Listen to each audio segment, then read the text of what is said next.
श्री गणेशाय नमः। श्रीमद् भगवद गीता एक अलौकिक एवं प्रासादिक ग्रंथ है।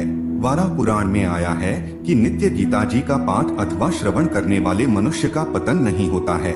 इसलिए गीता जी का नित्य पाठ अथवा श्रवण यथासंभव अवश्य करना चाहिए।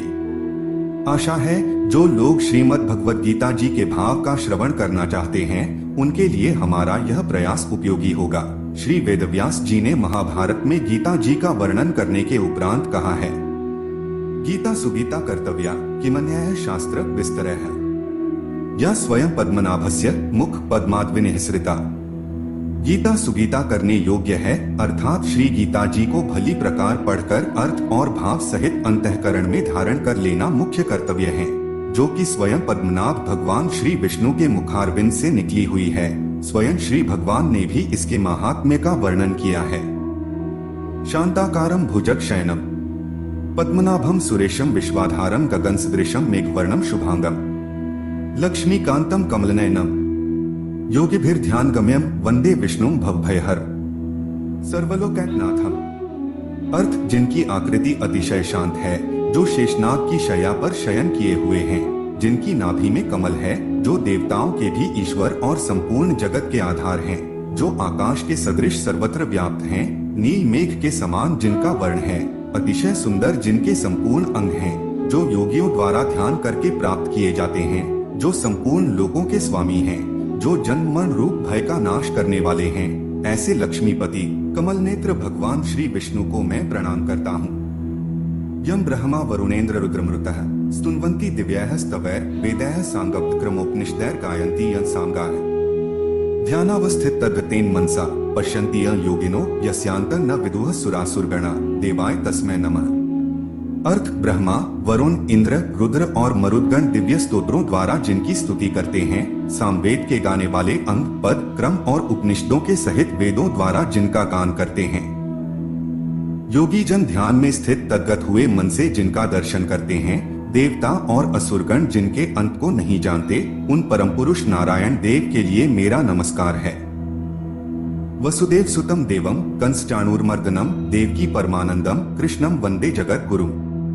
अर्थ, कंस और चाणूर का वध करने वाले, देवकी के आनंद वर्धन, वसुदेव नंदन जगत गुरु श्री कृष्ण की मैं वंदना करता हूँ। भगवान कृष्ण अर्जुन से कहते हैं, तू न शोक करने योग्य मनुष्यों के लिए शोक करता है और न ही पंडितों के से वचनों को कहता है, परंतु जिनके प्राण चले गए हैं उनके लिए और जिनके प्राण नहीं गए हैं उनके लिए भी पंडित जन शोक नहीं करते। न तो ऐसा ही है कि मैं किसी काल में नहीं था, तू नहीं था अथवा ये राजा लोग नहीं थे, और न ऐसा ही है कि इससे आगे हम सब नहीं रहेंगे। इस अविनाशी का विनाश करने में कोई भी समर्थ नहीं है। इस नाशरहित अप्रमेय नित्य स्वरूप जीवात्मा के ये सब शरीर नाशवान कहे गए हैं।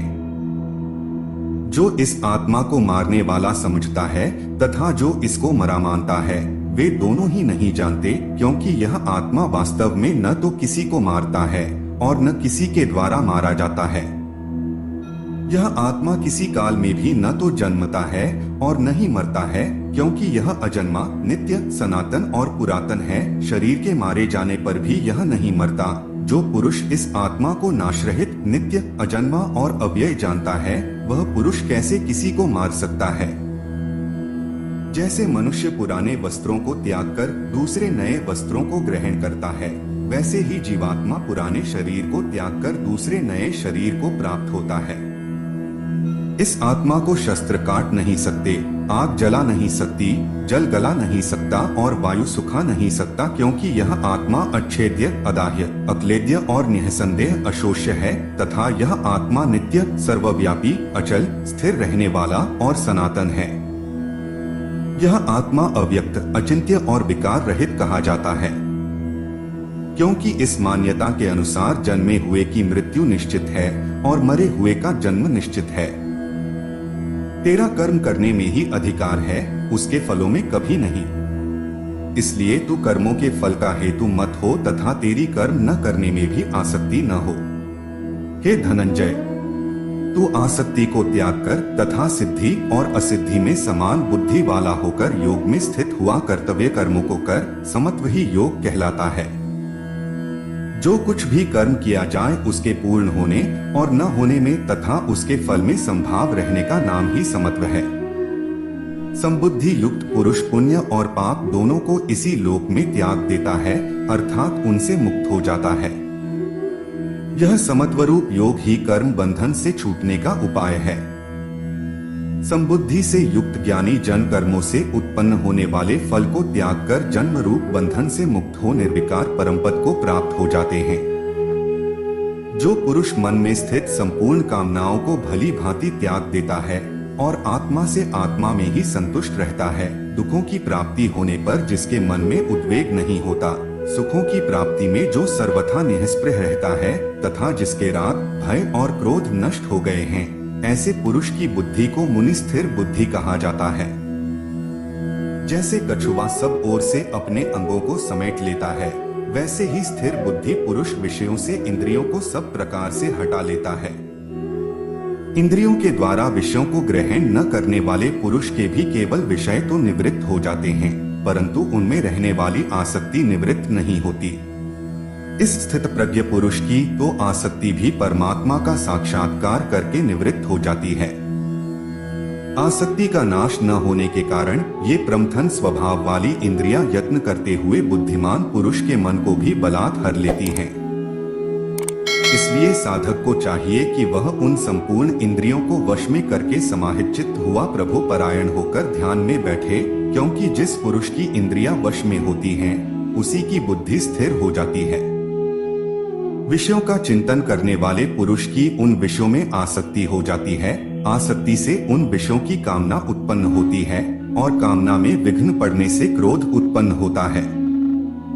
क्रोध से अत्यंत मूढ़भाव उत्पन्न हो जाता है। मूढ़भाव से स्मृति में भ्रम हो जाता है। स्मृति में भ्रम हो जाने से बुद्धि अर्थात ज्ञान शक्ति का नाश हो जाता है और बुद्धि का नाश हो जाने से पुरुष अपनी स्थिति से गिर जाता है। परंतु अपने अधीन किए हुए अंतःकरण वाला साधक अपने वश में की हुई राग द्वेष से रहित इंद्रियों द्वारा विषयों में विचरण करता हुआ अंतःकरण की प्रसन्नता को प्राप्त हो जाता है। अंतःकरण की प्रसन्नता होने पर इसके संपूर्ण दुखों का अभाव हो जाता है और उस प्रसन्न चित्त वाले कर्मयोगी की बुद्धि शीघ्र ही सब ओर से हटकर एक परमात्मा में ही भली भांति स्थिर हो जाती है। न जीते हुए मन और इंद्रियों वाले पुरुष में निश्चयात्मिका बुद्धि नहीं होती और उस अयुक्त मनुष्य के अंतःकरण में भावना भी नहीं होती तथा भावनाहीन मनुष्य को शांति नहीं मिलती और शांतिरहित मनुष्य को सुख कैसे मिल सकता है। क्योंकि जैसे जल में चलने वाली नाव को वायु हर लेती है, वैसे ही विषयों में विचरती हुई इंद्रियों में से मन जिस इंद्रिय के साथ रहता है, वह एक ही इंद्रिय इस अयुक्त पुरुष की बुद्धि को हर लेती है। इसलिए जिस पुरुष की इंद्रियां इंद्रियों के विषयों से सब प्रकार निग्रह की हुई होती हैं, उसी की बुद्धि को स्थिर माना जाता है। संपूर्ण प्राणियों के लिए जो रात्रि के समान है, उस नित्य ज्ञान स्वरूप परमानंद की प्राप्ति में स्थित प्रज्ञ योगी पुरुष जागता है और जिस नाशवान सांसारिक सुख की प्राप्ति में सब प्राणी जागते हैं। परमात्मा के तत्व को जानने वाले मुनि के लिए वह रात्रि के समान है। जैसे नाना नदियों के जल सब ओर से परिपूर्ण अचल प्रतिष्ठा वाले समुद्र में उसको विचलित किए बिना ही उसमें समा जाते हैं, वैसे ही सब भोग स्थित प्रज्ञ पुरुष में किसी प्रकार का विकार उत्पन्न किए बिना ही उसमें समा जाते हैं।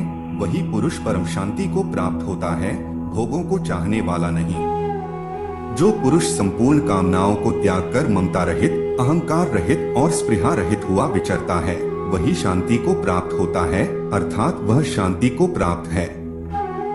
इसलिए हे अर्जुन, यह ब्रह्मा को प्राप्त हुए पुरुष की स्थिति है। इसको प्राप्त होकर योगी कभी मोहित नहीं होता और अंतकाल में भी इस ब्राह्मी स्थिति में स्थित होकर ब्रह्मानंद को प्राप्त हो जाता है।